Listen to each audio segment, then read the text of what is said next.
my name is ASOS, and I'm taking to the other side of Mexico, which I love New Mexico.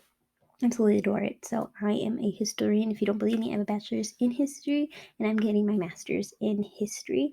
So I very much love history. I'm here to take you to the other side of New Mexico. I've been wanting to do a New Mexico trip for like ever, but it's just never happened. So my favorite thing about New Mexico, before we dive into the other side of New Mexico, like all the haunted places and all the places you can go to really get to know New Mexico's history. This is a big trip though. It's a lot of places, but it's a very vast land, and if you look at New Mexico, it's crazy because you get like wild west vibes, and then you go to Cloudcroft and Ruidoso, and you get a lot of forest and a lot of bears and a lot of animals out there, and you're just like, are we in the same place?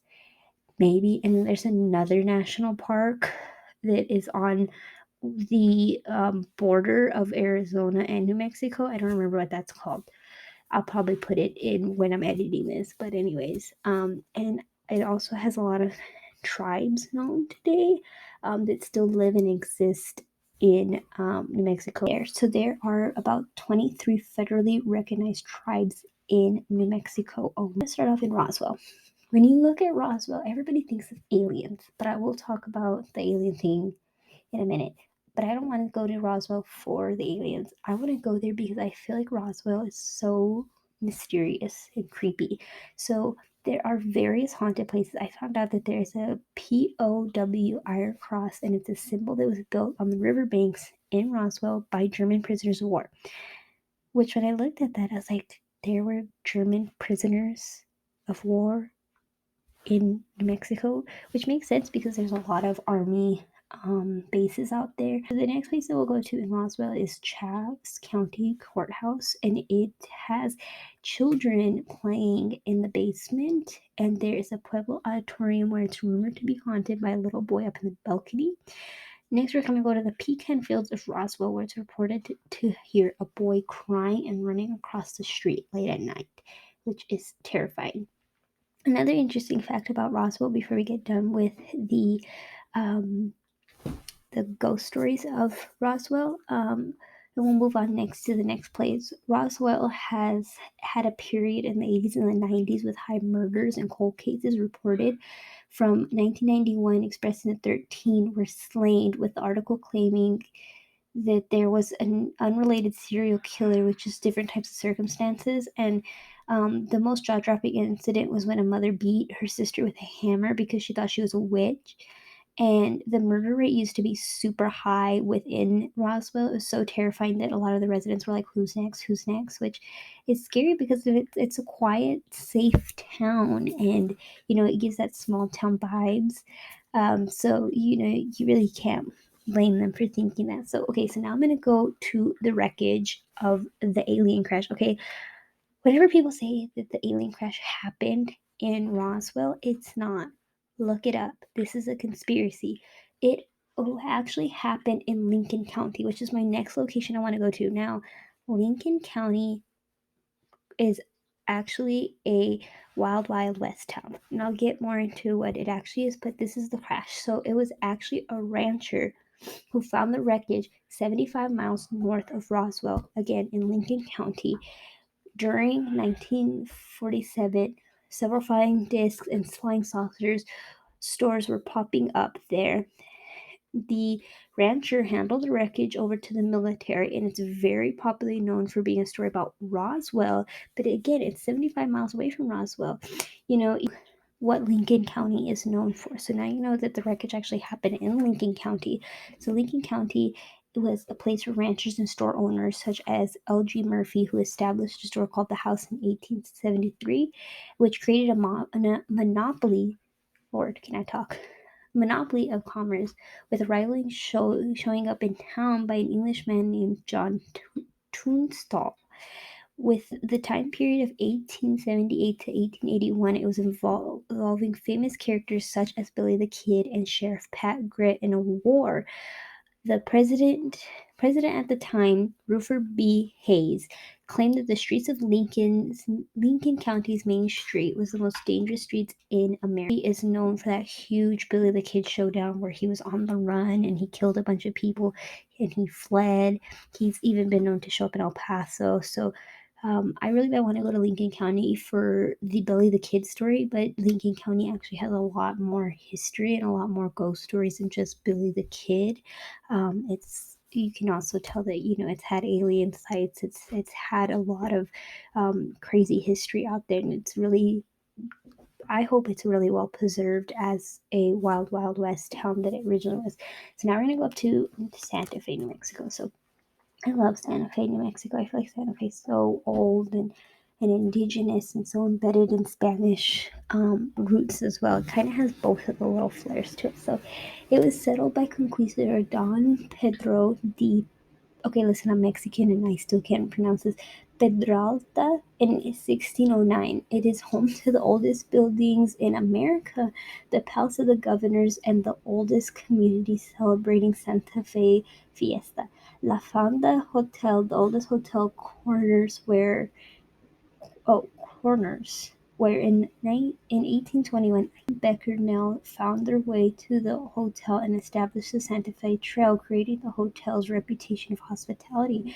There's claims that the Adobe Hotel hosted more travelers, but court hearings and executions where people were hanged in the lobby. So keep this in mind. So this was a hotel for hospitality, but as it began to grow and everything, it became a place where it was being destroyed and rebuilt. It became a place for gamblers.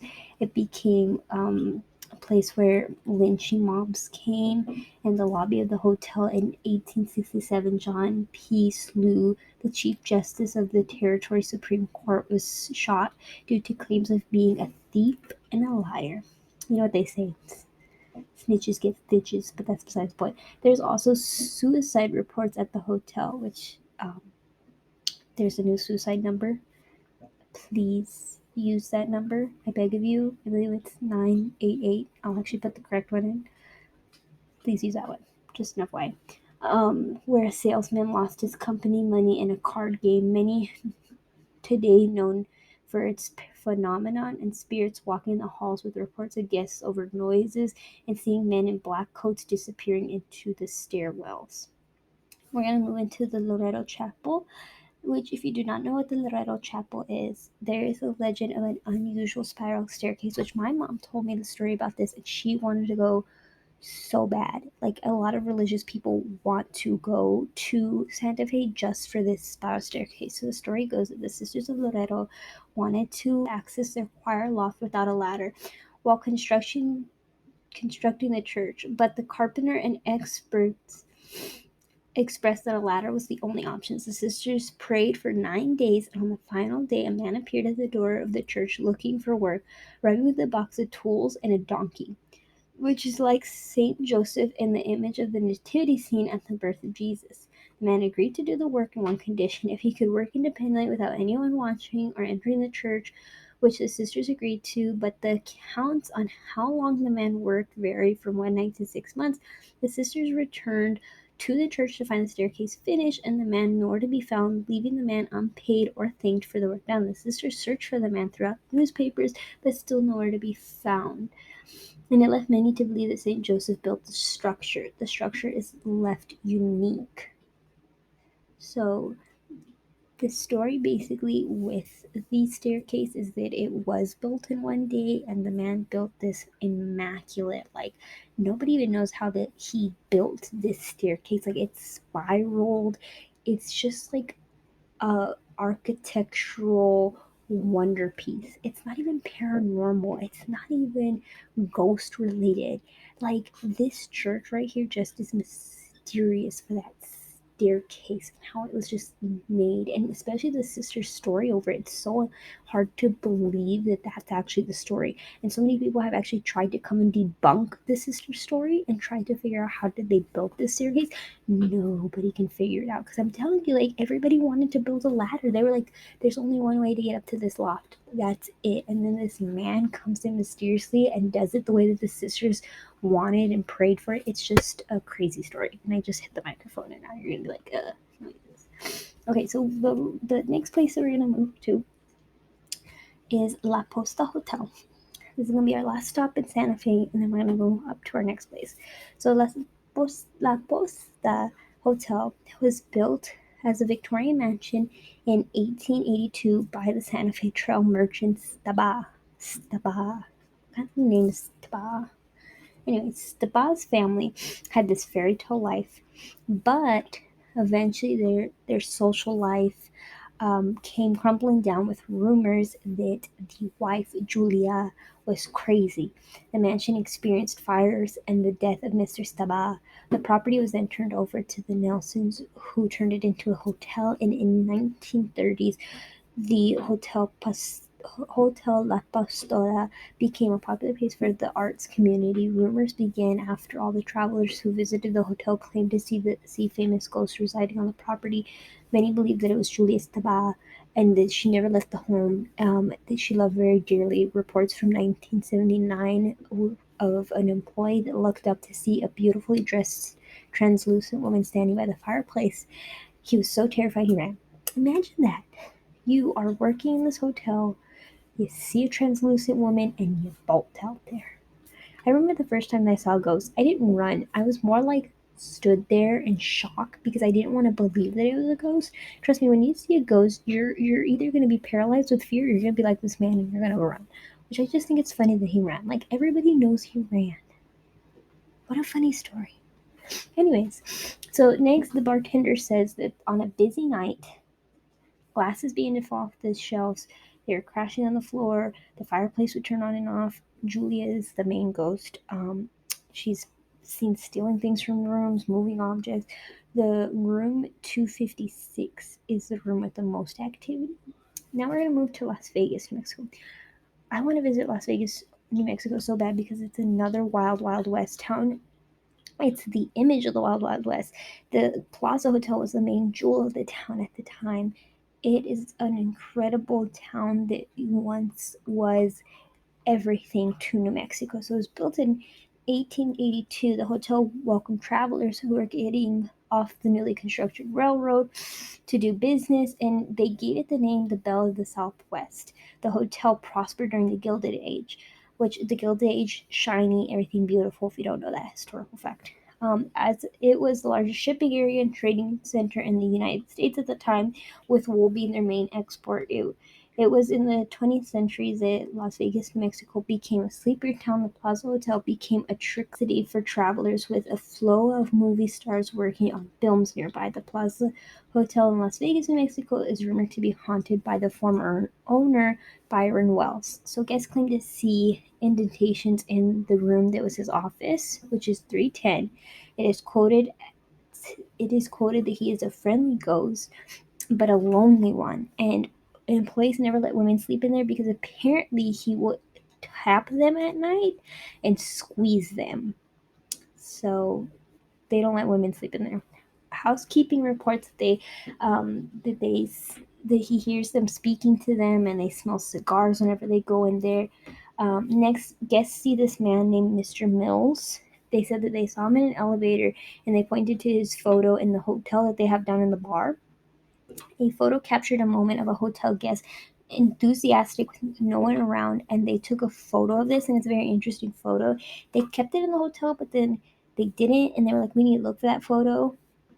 So I hope they find it because that's really cool evidence. Others expressed that a former employee of 30 years still haunts the hotel, and ghosts and guests, oh god, ghosts. Guests also expressed seeing spirits of a girl and an old man in the boiler room. Okay, so now we're gonna go down to Albuquerque. Real quick, side note about Albuquerque, and I hope nobody gets offended. But I actually made it to Albuquerque, and I was so excited about Albuquerque. I was like, I am gonna love Albuquerque so much. My expectations for Albuquerque was up here, and it went down here. First of all, I could not find a place to eat in Albuquerque, and it made me very upset. Second of all, the streets are so confusing in Albuquerque. Like I could not drive in Albuquerque. I was losing my mind in Albuquerque. I was like, what are these roads? I'm from Texas. I'm confused. Second of all, Its only good place was this waffle place by the university in Albuquerque. 10 out of 10 recommendations. So moving forward into their spooky hauntedness. So the Hotel Paraguay Central became Santa Fe's hospital in 1926 for the railroad company and changed its name twice. And it became Memorial Hospital, where it spent 3 decades, where it treated people who suffered from mental illness. So keep this in mind. This was a hospital in 1926. It then changed its name in the 80s, right? But it stayed a hospital. It treated illness, which we all know how people treated people with mental illness back then, right? So this was a hospital, probably didn't treat its patients right? So patients said that they experienced sights of apparitions. There was a woman that would walk the hallways. Other patients reported that their bed sheets would be pulled off in the middle of the night. Patients are so traumatized from the events that happened inside of this hotel that once they leave, they suffer intense nightmares. Excuse me. And the staff even reported the same thing of feeling watched, hearing things, movements of objects, a sense of heaviness throughout, and an overall sense of just something's there. An investigation was conducted in 2011 by Los Muertos Spirit Seekers, love that name, where they experienced voices, coldness, and a sense of being watched. The team did capture evidence on video. So obviously, if you're gonna make a freaking hospital into a hotel and make it a historical site, it's gonna have some kind of energy towards it. It doesn't matter what type of energy, that is already tainted in a lot of heaviness, that now you're making it into a hotel where it's supposed to be luxury but people suffered. Doesn't make any sense to me why they did that. Anyways, so next we're going to go to Chemo Theater. Okay, so the reports of this, okay, so it was built in 1927. All right, the owner died just a year after realizing his dream. His sons then ran the place successfully. That was until 1951, where unfortunately a little boy named Bobby Darlin was killed by an explosion that was down in the boiler room in the basement. So the way that the building was structured, excuse my language, was that you had the theater, then you had the lobby. With the lobby, you had access to the basement and the boiler room because it was just kind of like down there. Um, and so what happened was this little boy was on the balcony with his friends. He got spooked by the screen, so he ran to the lobby to, I guess, calm down. And it was an unfortunate timing because by the time that he made it down to the lobby, boom, a huge explosion, and he unfortunately passed. He is very much known for haunting the place. He plays tricks on guests, he trips people, and he causes a lot of problems during performances. He's just a very overall active, rambunctious ghost that people like to record on. The building, unfortunately, the theater experienced a fire that destroyed the stage. It fell into despair, but luckily it was saved in 1977, registered by the National Register of Historical Places. There is a woman that mysteriously walks there, but nobody can explain why this mysterious woman is walking the halls of this building. Who knows? But anyways, now we're gonna move to Las Lumas. Now Las Lumas is not on my map, but it is kind of located close to Albuquerque. So if you want to do a side tour, you can do this because okay, so this is a crazy story about La Luna Mansion. So it's a restaurant now, but it's renowned for its ghosts. So the town was created by Domingo de Luna in 1692 when he was granted land by the King of Spain. So then he created Las Lumas. There's two families that basically owned everything: livestock, land acquisition, everything. The railroad came in 1880, so the family had built a home, but unfortunately, the son who was supposed to live in that home died just a year after the house was exactly built. So the house just fell between family members who sometimes unfortunately passed away inside the house. So it was just a family owned mansion. And in 1970, it became a fine dining establishment. But this is when the ghosts started to kind of act up and all the activity happened, because here's why. So if you do not know, if you start to renovate a place that does have a lot of history in it, that history is not going to really appreciate you renovating it. So it was said that the ghost of Josefita, one of the family's daughters, she did not like the renovations being made, and she makes herself very known. She's very unhappy with the renovations of the mansion. There's another spirit of a servant named Cruz. He's friendly to women and children, but he can get very disrespectful if you're disrespectful to him. Okay, so my next story is a little cuckoo for Cocoa Puffs, okay? I need to read you this. So now we're going to go down to Macias, New Mexico, or Old Macias, I like to call it. Okay, listen, Old Macias is the best. The margaritas, 10 out of 10, okay? Go to Old Macias, eat there, walk around there, go to the Billy the Kid store. Trust me, Old Macias is where it's at. Okay, so I found this crazy story. Okay, so there is a story that this house was owned by this family who got this land and this house in the Mexican American War, right? It's such a is that Armando was supposed to marry someone of aristocrat in Mexico City, but he was infatuated by one of the servants, Inessa Armando, and his mom didn't like that. So one day she returned from a trip and she saw the servant's reaction that triggered her suspicion that something was wrong. She asked for Armando but got conflicting answers where he might be. She walked into the bedroom to hear voices within, opened the door, and she found the beautiful Inés in Armando's arms. Enraged and inside, Senora stepped back in shock onto the patio area and stumbled over her sewing kit. She pulled out her sewing shears from the basket and, in a trance, returned to the bedroom where they were getting redressed. And without a sound, the shears were raised and plunged into Inés. The shears were raised again, and Armando screamed, "No, Mamma, no," and rushed to show his beloved Inez. The Senora, unseeing, drove her shears into her own son's back. At Armando's cry and pain, the Senora came back to her senses and realized what she had done and uttered screams. They say that she was stricken in pain and was never given voice. The Senora stepped back to see Inez crumbling on the floor with blood gushing from her gaping wounds while Armando himself was bleeding from the rage hole torn in his back, cradling her and gently stroking her hair. Servants rushed in to witness the tender love exchange between Armando and Inez. As Armando bent to kiss her lips, he felt her last brush on his cheeks. Now wet in tears, as Armando clung to her body, he raised his head towards the corner of her room as if someone was watching, and suddenly a smile burst on his face, and he stared rapidly as if seeing something unbelievable. And then, as the Senora called his name and approached to care to his wound, Armando collapsed, never looking at her. So, this is the story of the Double Eagle restaurant. I've never been to that restaurant in Old Macias because that's not the place that has good margaritas. The one that has good margaritas is the one with the birds in it. I'll show you a picture of that one. That one's the best. That one's probably haunted too. Trust me. It's a really weird old building. Anyways, so that's a crazy story because everybody talks about how the Double Eagle restaurant is super haunted and there's a lot of paranormal stuff going on there. So definitely recommend eating there just to see the ghost, because they say that it makes themselves known. And I also think that's so sad that, he watched her die and he saw her probably in the corner and then died himself. You know what I mean? It's such a tragic love story. What a beautiful love story to end the trip to New Mexico. End it on a love story and then bolt out of there. That's the right plan. And that's it for the other side because you know what? A love story sounds good to me. Personally,